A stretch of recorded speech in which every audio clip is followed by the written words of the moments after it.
What's up, brother? What is up, man? How's it going? It's going good, man. Nice to have you here.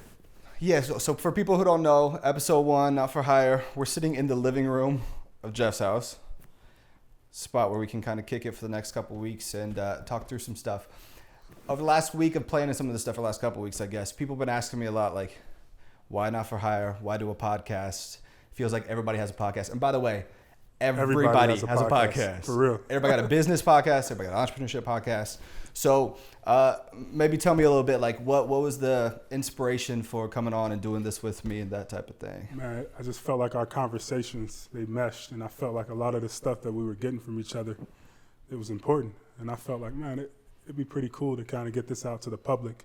Yeah. And that was the start of it. And we kind of formulated the idea. Wasn't sure if we were going to do it or not, but we're taking a chance. Yeah, man, I like it.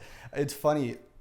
I think we have conversations at lunch a lot that I walk away from on my ride home back to the office going, if somebody could have recorded that, 20-year-old me would have been stoked that I got to hear that. Like, 20-year-old me would have been like, how the hell are they doing that? And so I think the best way to put it is we're just inviting more people to the lunch table with us. We're going to have some conversations, talk through some business ideas, talk through what it's like. I mean, for people who don't know, obviously you were in the league, you own a business that's growing. Maybe we can start a little bit right there though. Like, obviously you ended up playing in the league for how long were you there? 8.5 years. You know, anything with the league, NFL stands for not for long. So, you know, my last season I got cut. That's why I say 8.5. But yeah. Man, like anything, it's a business. And before we get into it, I would like to say that by no means am I an expert. Talk to it. I'm always learning. I fucked up a lot. Yep. So I'm gonna tell you what I messed up at. Yeah. And hopefully you don't. It's a good point. We were meeting in our group, and for people who don't know, I run a company called That's Disrupt. Our production team's all here putting this whole thing on, and we were talking through it, and I was like, the most important thing for me is people know you can glean from the experiences. I did it the way I did it, but I'm not teaching you anything. If you came to this thing to learn anything, you're talking to the wrong person because there's so many ways to do it. And I'm sure you've seen that, right? Like when you talk about going through college, they say like 1% of 1% college players make the NFL. Like, what do you feel like college-wise separated you from like the pack? Because were you highly recruited out of high school? Nah, I think for me, I've always had a chip on my shoulder. So coming out of high school, I'm still chubby, but I was like the little chubby kid. Okay. In high school, the kid that, it's hard for me to picture you little. Nah, honestly, the kid that no one thought would be what I've become. Yeah. But it was always me, not proving people wrong, but proving myself right. I've always believed in myself. I always believed that, the NFL was a chance for me, and that was a chance that was worth taking. For sure. There was no plan B for me. So I put all my eggs in one basket. I wouldn't necessarily recommend that, but early on in my life, that was my way out. I grew up on the south side of Chicago. Sure.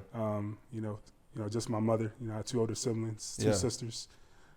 So for me, it was a way out.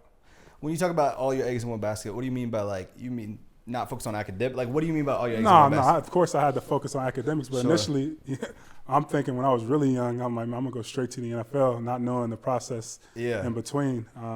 But I had an uncle who was my coach in high school who put me on game. He was one of those guys that was constantly on me, teaching me, telling me, all right, you really have to take this seriously because the way you do one thing is the way you do everything.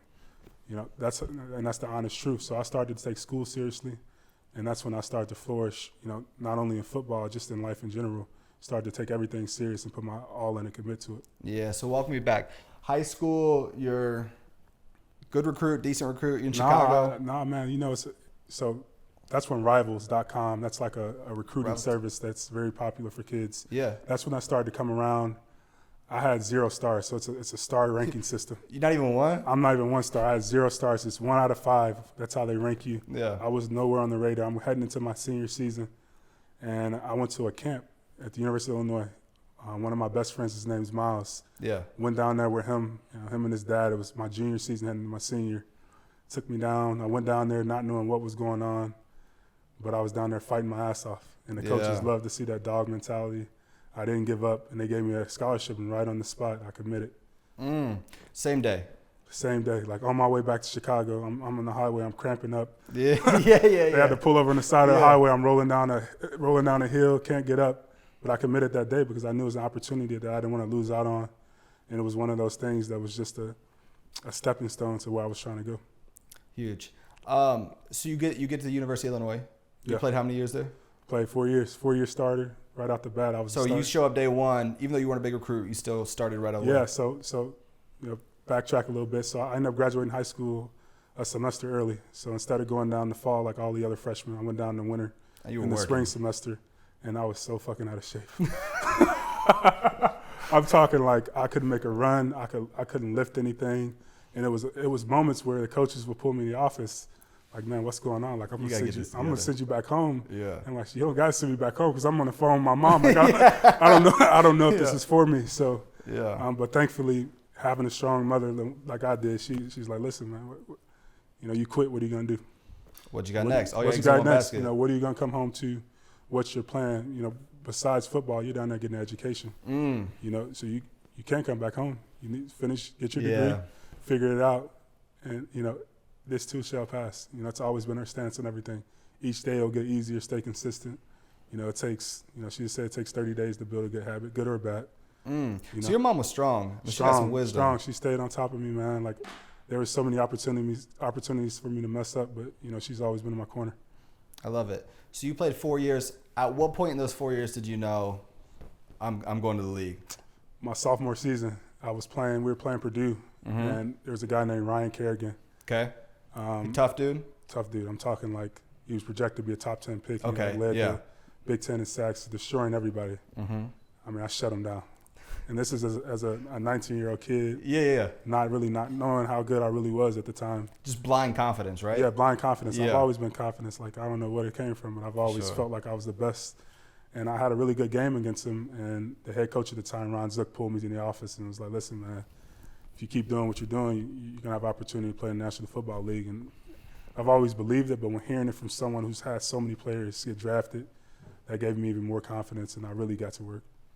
It's such an interesting point. Like, there's something about hearing it from someone who's seen it. Yeah. That it just changes mentality-wise, right? So you said work changed a bit for you. You mean you just got all in on it? Like, that was the moment for you? You're like, okay, we're going to go for it. Yeah, all in. I'm talking like overly obsessed with it. I'm talking every aspect of it, like nutrition, putting in those extra hours, all of those things. That, like, you can believe something, but until you can see like a path, once you see that opening, you really dig in, like, all right, it's time. This is the opening, it's the opportunity that I've been waiting for. And making sure that you're preparing as much as possible.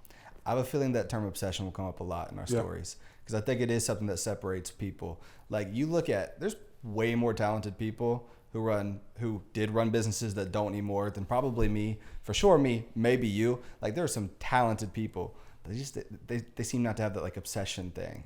Like, wake up, do it. And we talk about the biggest difference maker. That's the biggest difference maker. Like, there's no difference between me or anybody else with talent. The biggest difference was I didn't give up, I didn't quit, and I worked my ass off. I know it sounds cliche, and everyone says just work hard, but that's truly the answer. Like, really work your ass off. Yeah. Don't get discouraged. There are gonna be opportunities for you to, to dwindle and feel bad about yourself. Everybody's going through it, and nobody cares. But that's why I don't want this podcast to teach anybody anything. Because if I tell you anything other than the way you do it is by being obsessed, I'm lying to you. Yeah. Like, sure, there's tactics, but at the end of the day, either you wake up and you want to do it every single day, or you let your emotions and your feelings take you out of it and you don't. And trying to overcomplicate that, it's lying to general people. Like, to say that you do it any other way than just obsession does not, it doesn't feel real to me. Yeah, definitely. You got obsessed. You beat a top 10 recruit in a game. You're on a high horse, I'm assuming. Yeah. Big man on campus. Definitely big man on campus. Yeah. I'm talking like walking around strutting. Nobody telling you nothing. Nothing. Yeah. Okay. So that was your sophomore year? Yeah. So you went all 4 years? All 4 years. So the next 2 years looked like what? They were a grind? You were just consistently good? Yeah, they were a grind. I mean, no, definitely. I got full of myself going into my junior season. I was working, but I started to feel myself a little bit more. Yeah. And you let up mentally when you start thinking that you've arrived or you're better than what you really are. Yeah, hard to starve when you're full. Man, you run into someone bigger, better than you. That's what anything in life. Yeah. And I had my moments, but you need those. Those are teaching moments. You need losses. You need those things because losses turn to wins when you learn from them. So, big deal. I know we're skipping some things, but I want to get to the business side, which is where I feel like most people are here. But the NFL is obviously a big deal because it is the business. Like, when you think about sports business, you think NFL, you think the franchises that all pop up in our head. You get drafted. Yes, sir. I'm presuming kid from Chicago, grew up with just his mom, busted his ass in the NFL, life changes.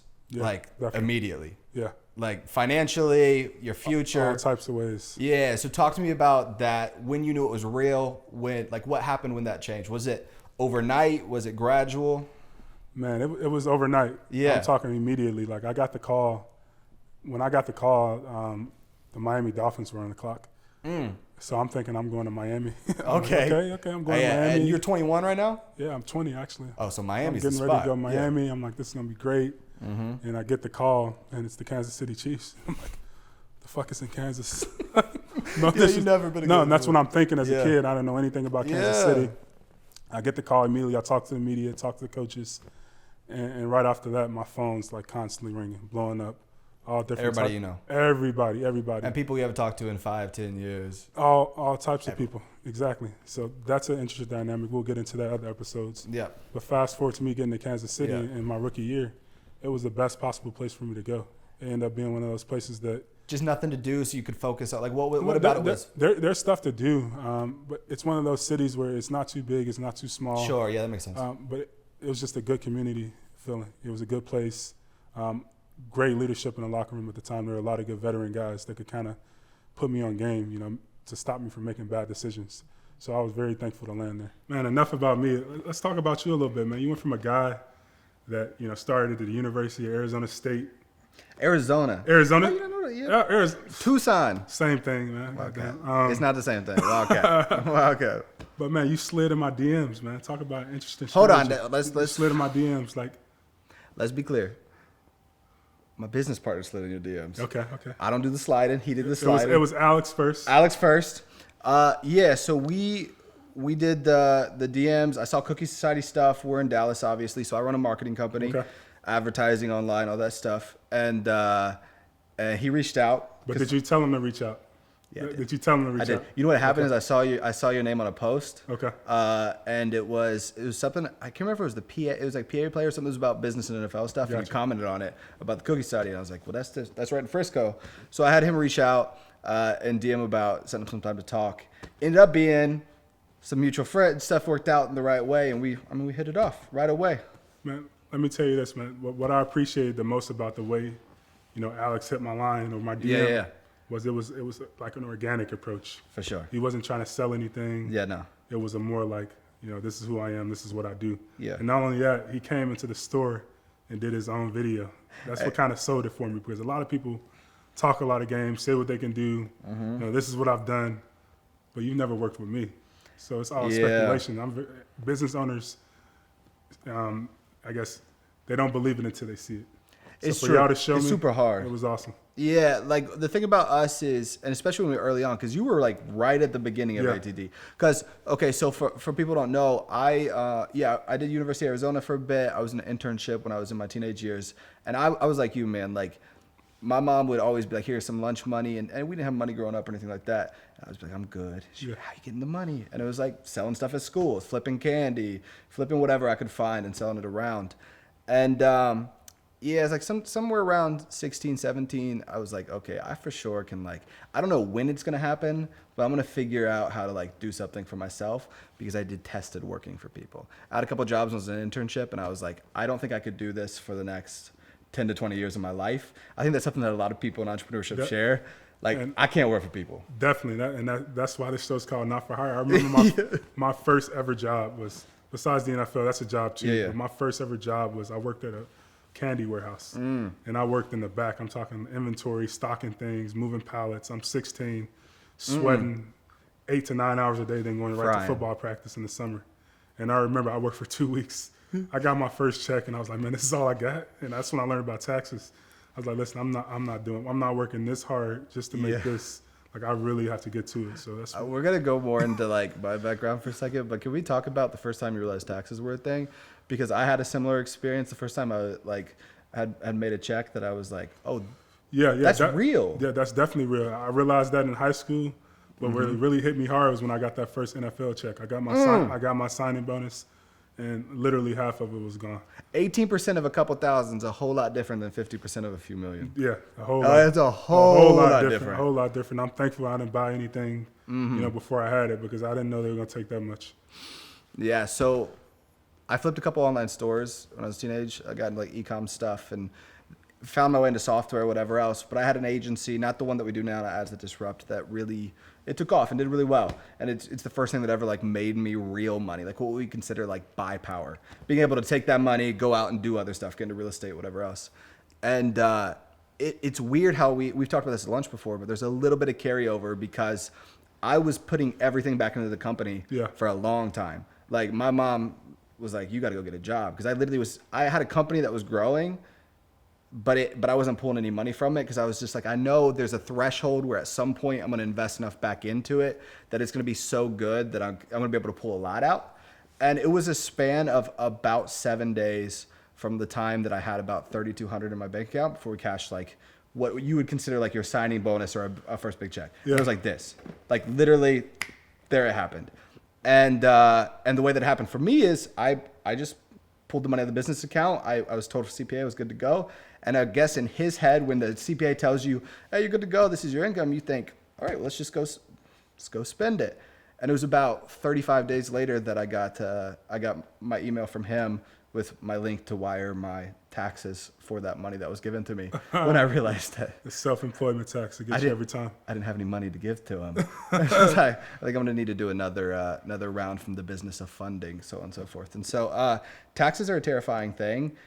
It's kind of interesting. We live in Texas. Yep. No state tax. No state tax. Part of the reason why we're here, I'm assuming. Yep. God bless Texas. How have you figured out how to leverage against taxes over the years, like with your business stuff? I'm still learning because we're relatively young to this business deal. Yeah. So each year I learn something new about, tax liability, different things that we can do to save on taxes. And as we grow, we do different things. Now we provide healthcare for our employees. We provide retirement. Those are things that we weren't able to do before that are great things, not only for, our employees, but for us. Now we have those as business owners. And it also saves us on taxes. It's huge. I had, when I was about 19, in between 19 and 20, I was out of an internship. I started working on doing some small business stuff, working for myself. And it was years. I was pounding the pavement, as they say, for years. Like cockroach apartment in a bad part of town, cops are around all the time. What's funny is I actually was paying for my rent at the time to this place in Tucson, if anybody's from Tucson, called CSL Plasma. We'd go there, you donate the plasma a couple times a week. They give you a little card. You were broke. Couple $100. Yeah, yeah. I was pre-rich, is what I say. I was putting all my money back into the business, and I lived in a place that I could afford to do that.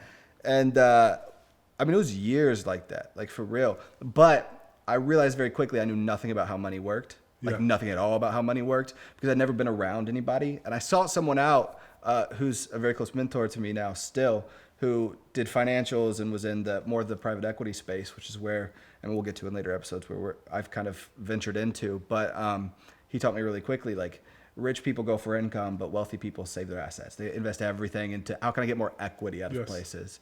And so I'm curious, like, and I can talk a little bit from my side, but I think people would be interested to know, like, where does a guy get his equity in? Like, I know you have crypto stuff. I know you got real estate stuff. Like, where do you look for equity opportunities? Man, one of the biggest things for me is real estate. I'm really big into that. I was into the single family thing. Now I'm into multifamily stuff. Did you read any books? Did I read any books? Yeah. I read some books, but you don't know what you don't know. Like, let me tell you something. Every single person asks me what real estate books you read. I say, I don't know. I've never read Here's the deal. You can read as many books as you want on business, on anything in business. You don't really learn until you do it. It's just like having children. Like I read a ton of, books about being a parent. Now I have kids, and it's like, that's not what it said. You know what Mike Tyson says? Everyone has a plan until they get punched in the face. Yeah. And that's everything in life. So you want to have a plan. You want to educate yourself as much as possible, but you really don't know until you get into it. And the best way to learn it is actually doing it. Yeah, I've read. It's funny. At this stage of like Ads That Disrupt and where it's at, I do a lot of consulting stuff, and people always ask, what business books do you read? And I always tell people I stay really far away from business books. There's very few people I read from. I read more like history or things that help me become a better thinker, not necessarily a better business person. Because repetition and like copycat in business is a really big thing. Like people get into business thinking if I copied Jeff in a year, I'm gonna be rich too. Yeah. And like that doesn't happen. That's not how it ends up coming because you have to personalize things to your situation. That's the absolute truth. And I think when we started this cookie company, it was, how are we going to do it our way? And we've had a ton of people give us advice, people in the restaurant industry, but we've always said, no, we're going to do it our way. This is how we're going to do it, and this is what we think works, and it's been working so far. Yeah, I love it. So we exited a marketing company, myself and partners, that was Fortune 5, worked with a lot of bigger brands, and the focus was mostly on, at the time when conversational marketing was at its peak, it was like Facebook ads and Instagram ads and all those things that every business knows now. 2015, 2016, 2017, not quite the same zeal. I mean, I think there was a stat that Facebook just put out that in 2018 there was $50 billion spent on $25 billion spent on the platform. This past year there was $175 billion spent on the platform, and so that has gone crazy. That's part of the reason why we've had good success. But we exited that, and I was very convinced. And I feel like what you said earlier about once you hired people, if you knew what you knew now, then you might not have done it. Yeah. I said I'll never do another agency. I will never ever do another agency. So with success, would you say what was the leading factor? Was it the hard work? Yeah. Was it the timing, or was it just a little bit of luck? Definitely you need all three of those things. Like, people undervalue luck. And I want to, I guess, put it in the proper context. I was of the mindset that whenever luck knocked, I'd be there. Yeah. And a lot of people just aren't there when luck knocks. A lot of people would have had opportunities if they would have been in the right place, and they just weren't in the right place. And so for 5, 6, 7 years, I was just always in the right place, which was in front of my computer, which was on phone calls, which was at every networking event, which was talking to every person I could find who could get me anywhere near the information I needed to. And looking back, I don't think I had a good plan. Like, I really don't. I think I just was a lot more, coming back to your word, obsessed than people. Yeah. I was about halfway into it, still broke, but working like somebody who wasn't broke, which is something that people I don't think understand happens. Like, unless you went through years of going to morning practices, night practices before you ever made a dime from football. Yeah. Football didn't pay you till you were 20 years old. So I mean, you had 13 years of playing and it didn't pay you a dime. It's similar in business. Like, I didn't make money for years. And the thing about it was, though, my mindset was wrong. I was focused on outcomes. I was like, all right, I'm going to do this for this amount of time. And then at this time, I'm going to have enough money to buy my mom a place, to go, like, do whatever I want to do, travel, whatever else. And I was about 22 when I was like, I fell in love with just the process of stuff. I started loving waking up every day and doing what I did. And I made a decision for myself that if I did this for the rest of my life and it never took off the way in my head I thought it would, I'd still be happy that that's the road that I chose to take, because it was making me a better guy. You know what I mean? That's a good point, man. I think you have to fall in love with the process. And you can't put a timeline on it. You don't know when that time's going to come. Like, you really can't. Yeah. But when that time comes, you better be goddamn prepared. And that's the biggest factor for me. It's insane how many people give up, in my opinion, about a second too soon. Like, it is perseverance. I say this all the time to people, like younger entrepreneurs or people in the demo ask me questions. Like, the first $1 million to $2 million you do is sheer perseverance. Yeah. Like, it's just being completely consistent, waking up every day and dedicating your life to it. Once you get there, you have to just start going through, like, market separation and your talents and really honing on your craft. A lot of the stuff we do on a day-to-day basis is just discipline and consistency, though. Yeah, man. So stepping back, and I'll finish this out this way. I spent a year and a half where I wasn't running any marketing agency. I had moved out. I'd met some friends, Alex and Chris, who I do the business with, who you know, who are close buddies of mine. And I moved out to Dallas, really was traveling full time. I was on the road 50-ish weeks of the year outside of Christmas, Thanksgiving, doing consulting stuff. And I had the private equity business that was running. So we started leveraging capital from the marketing, buying businesses, flipping those businesses. And that's just what I did. Yeah, so I mean, I guess as we kind of wrap up this first episode, we're like 50 minutes into it. It's a good 50-minute talk. Great talk. A lot of origin, a lot of like where we came from. It's good for people to get that. But I guess the right way to end this is to say, okay, what's the next 8 episodes look like?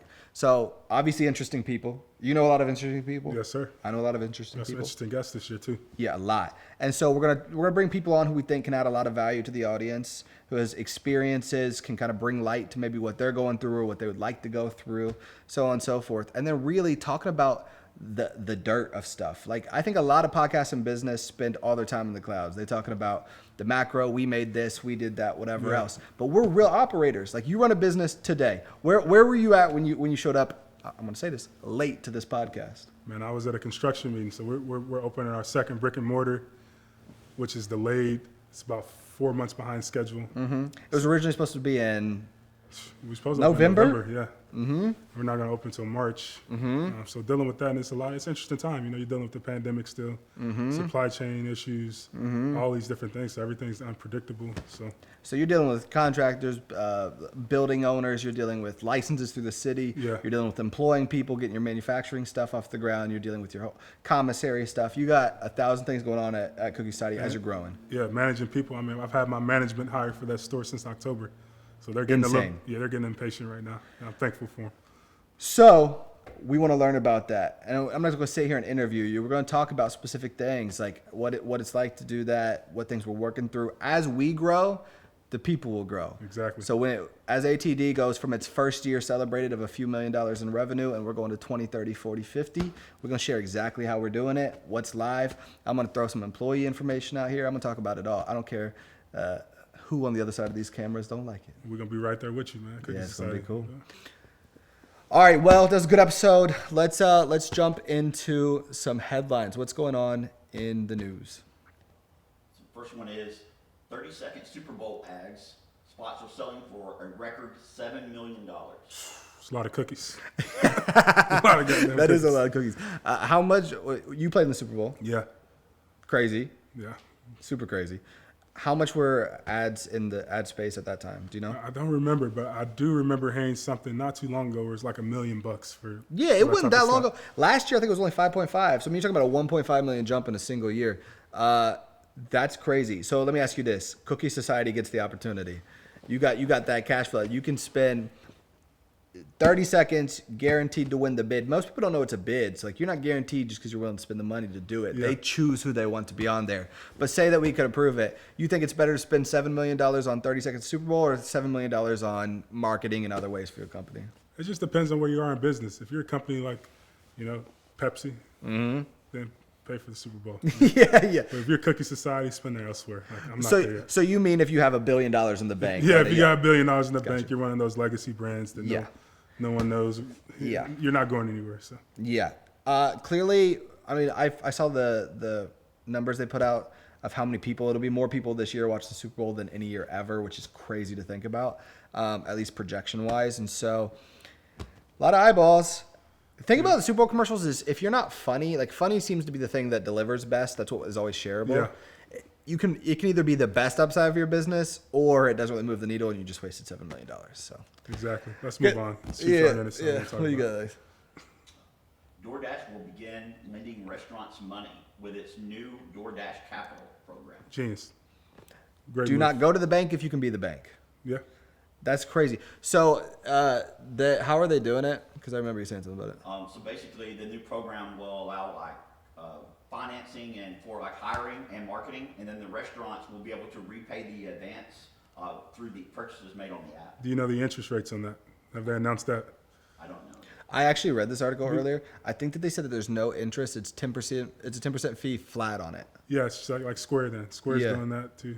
That's crazy. But what's crazy is it comes out of the like straight out of the orders as you go. So you're not. So you just built in. Yeah. Cool. Pretty cool. Instagram Live Shopping allows users to browse and purchase products without leaving the platform. So when you gonna get on live and start sending some cookies around? Because that's what you should do. Hey, as soon as we can make the update, we're doing it. Yeah. So if I understand this right, people go live.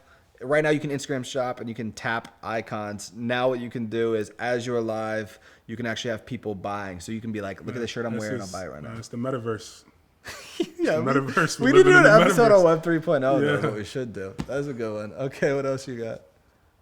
Peloton to replace its CEO, John Foley, while also cutting 2,800 jobs after the downturn and restrictions were lifted from the pandemic. Yeah, that's tough. That's a tough, pill to swallow. They were at the top, and to see this, I didn't see it coming. It's a great analogy of what COVID did, though. I mean, like at-home gym workouts became the biggest industry for a year because no one could work out at gyms, and now we're on the tail end of that. Gyms are open, and we're seeing what's happening to profit.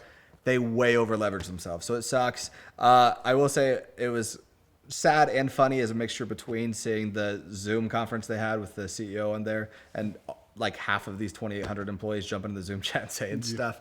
Definitely not a good look for whoever does their tech stuff. Not good at all. What else you got? Facebook stock price collapse proves Zuckerberg metaverse idea is a mistake. Yeah, no, it's not. I think it's too early to tell, honestly.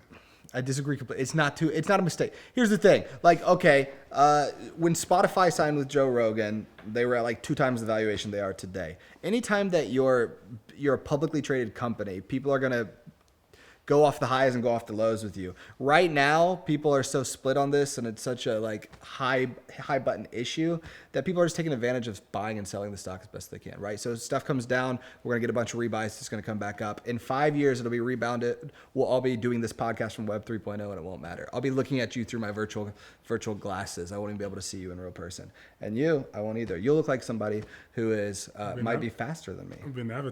I'm faster in real life. I need the metaverse. Okay, go ahead. What's the next thing? In influencer business news, it was announced that Mr. Beast's Squid Games did over 200 million views, resulted in 263,000 downloads of Brawl Stars in just 6 days, a 650% increase. Of what stars? Brawl Stars. Is that who was doing that? That's who was the sponsor on the that video? was the brand sponsor. 216,000 downloads? 263,000 downloads in 6 days. That's a good return on investment. If you don't get approved for the Super Bowl, you should do a Mr. Beast commercial. Yeah. That's I'd be curious to know how much money they made off that. I would want to know how much they had to pay for Mr. Beast to do it, and then how much. I'm presuming he knew it was going to be massive. Didn't he spend like $3 million on that production? Yeah, he spent. I think he spent $450,000 or something like that on the actual production of the Squid Games. Got you. Crazy. Okay. We're going to do that one day. We'll do a Squid Games against each other on a big $450,000 set in like a year. It might be in the metaverse. We could do it in my backyard. No, I don't want to do it. I won't do it. As long as it's all of like the marble games and no physical games. Okay, what do you got next? There's one more in influencer news. Number of YouTube channels making over 10K is up 40% year over year. Well, if Jeff didn't talk the way he did, we might be one of those, but we're not going to get AdSense because I actually don't think I cursed that much during this episode. I said a couple curse words. I kind of took it. I'm trying to tone it down. I'm sorry, guys. No, I want kids to listen to this. Oh, do you? Do you want this to be like a kid-friendly entrepreneurship show? Yeah, I want my daughter. I was teaching her about investments the other day. Yeah. She lost a tooth, so I gave her $10. I gave her money last year when she lost a tooth, and then gave it back to her. So she said I owe her. You owe me $30. And I said, what are you gonna buy with it? She said, I'm gonna buy a bunch of candy. And I told her you should buy a bunch of candy and sell it. Mm-hmm. Did she sell it or eat it? She ate it.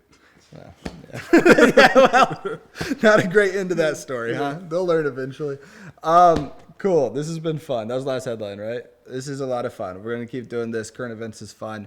Next week, I think we have Ray, which is cool. That's awesome. Yeah, we'll get to talk to another person who's in the NFL league. guy. And someone who I know personally who has had quite a bit of investments and ventures in real estate, and we'll be able to kind of go into the weeds of that with him. So, all right, cool. So what we're going to try to do, this one we're recording right now, will be dropped. If you're seeing this, it's on a Friday. Every Friday from here on out, as consistent as possible, you're going to see one of these podcast episodes. Sometimes it'll be the two of us. Sometimes we'll have a good guest. We're going to talk to business people, athletes, anybody who we think you can pull value from. So be looking for this one. Obviously, it's dropped. And then next week, we're going to be talking to Ray McLeod, which should be a pretty fun episode. Another guy in the NFL, plays for Pittsburgh, and we should go in the weeds on some of his stuff that he's got going on. Should be a good one, brother. Cool, man. All right, y'all. Peace.